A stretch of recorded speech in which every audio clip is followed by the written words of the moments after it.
Welcome to అనుజనాగండి. ఈరోజు మనము అరటికాయ బజ్జీ ఎలా చేసుకోవాలో చూద్దాము. దానికని నేను చూడండి 2 అరటికాయలు తీసుకున్నాను. ఫస్ట్ ఆ అరటికాయ పొట్టు తీసుకుని దాన్ని ఎలా కట్ చేసుకోవాలో చూద్దాము. చూడండి ఇలా కాడ కట్ చేసేసి తర్వాత మనము దాన్ని 2 భాగాలు ఇలాగా కట్ చేసుకోవాలంటే ఇలా క్రాస్గా కట్ చేసుకోవాలండి. చూడండి ఇలా ఓవల్ షేప్ రావాలి. అలా కట్ చేసుకున్నామంటే మనం బజ్జీలు పెద్ద పెద్దగా వస్తాయి. చూడండి ఆ పై పొట్టంతా తీసేసినాను. తీసినాక ఇలా నేను స్లైసెస్ చేసుకున్నాను. ఈ మాత్రం ఉంటే చాలండి, ఇంకా పల్చగా ఉంటే బాగుండదు. కాబట్టి ఈ మాత్రం చేసుకుని ఉప్పు వేసిన నీళ్ళల్లో మనం దీన్ని వేసుకుందామండి. ఈ తరుక్కున్న పీసులన్నీ నేను ఇలా నీళ్ళల్లో వేసేసానండి. అంటే ఇలా నీళ్ళల్లో వేసేదాని నుంచి మనకు రంగు మారకుండా బాగుంటుంది. ఇప్పుడు దీనికి ఉప్పు కూడా కాస్త వేస్తున్నాను. కలిపి అలా ఉంచేద్దాం కాసేపు. ఆ 2 కాయలు ఫుల్గా కట్ చేసేసుకున్నానండి. చూడండి ఇలా అన్నీ నీళ్ళల్లో వేసి నొక్కి ఉంచేసాను. ఇప్పుడు పిండి కలుపుకుందామండి. మనము శనగపిండి తీసుకున్నాను, 1 కప్ అంత తీసుకున్నానండి. దానికి 2 స్పూన్లు బియ్యపిండి వేస్తున్నా. బియ్యపిండి వేసి కలుపుకుందాము. దాంతోపాటు కారం వేసుకుందామండి. వట్టి కారప్పొడి వేస్తున్నాను. మనకు తగినంత కారం వేసుకోవచ్చండి. కొంతమంది ఎక్కువ తినేవాళ్ళు ఎక్కువ వేసుకోవచ్చు, తక్కువ అంటే తక్కువ వేసుకోవచ్చు. ఇది కరెక్ట్ ఉంటుందండి. ఇంగు కూడా వేసేస్తున్నాను. ఇంగువ వేసి కలుపుదాము. తర్వాత ఉప్పు కూడా వేసుకుందాము. ఇవన్నీ వేసి మనము కలుపుకుందాము. కొద్దిగా వాము వేస్తున్నా అండి. దీన్ని ఇలాగే చేత్తో నలిచేసి వేసేద్దాము. వేసి కలిపి మనము నీళ్లు వేసి కలుపుకుందామండి. మీకు కాబడితే జీలకర్ర వేసుకోవచ్చండి. వాము జీర్ణకారి నేను వాము వేసాను.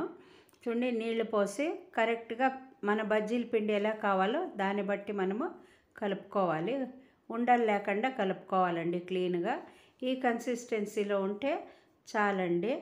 కరెక్ట్గా ఉంది ఇది. ఆ సన్న సన్న ఉండలు ఉండే వాటిని కూడా మనం బాగా నలిచేసేయాలండి. స్టవ్ పైన పెనం ఉంచి నేను నూనె పోసినాను. చూడండి నూనె కాగుతూ ఉంది. ఇప్పుడు దీన్ని ఒక్కొక్కటిగా పిండిలో అద్ది గోళించుకుందామండి. ఇలా వేద్దాము. అన్నీ ఒక్కొక్కటిగా వేసినాక కాసేపు అయినాక మనము దాన్ని తిప్పేసుకోవాలండి. ఇమ్మీడియట్గా తిప్పేసుకున్నామంటే పిండి వేరే, ఆ ముక్కలు వేరే అయిపోతుంది. అలా కాకుండా కొంతసేపు అయినాక మనము తిప్పేసుకోవాలి. తర్వాత కొంచెము గోల్డెన్ బ్రౌన్ వచ్చేదాకా వేయించుకుందామండి. చూడండి వేగడము బాగా తెలుస్తుంది. పైన బాగా వేగిందంటే మనకు నూనె ఆ బుడగలు రావడం కూడా ఫుల్ తగ్గిపోతుందండి. ఇప్పుడు మ్యాక్సిమం అయిందండి. ఇంకాసేపు అయినాక తీసేద్దాము.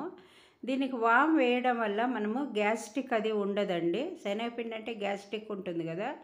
ఇలా మనం వాము వేసేదాని నుంచి మనకు గ్యాస్ట్రిక్ ఉండదు. చూడండి ఇది బాగా అయింది. క్రిస్పీగా కూడా అయిపోయిందండి. ఇది ఎక్కువ లావు ఉంటే క్రిస్పీగా రాదండి. ఇది క్రిస్పీగాను అయింది, బాగుందండి.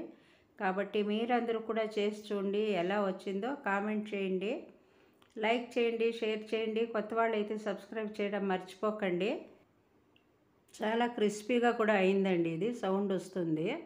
సో ఆ నూనె అంతా ఒడిగేదాకా అలా ఉంచుకుని తర్వాత మనము బొరకల గిన్నె వస్తుంది కదండి, అందులోకి వేసేసుకుని దాని కిందకు ఒక ప్లేట్ పెట్టుకుందామండి. కొద్దిగా గొప్ప నూనె ఏమన్నా ఉండింటే ఆ బొరకల నుండి బయట వచ్చేస్తుందండి.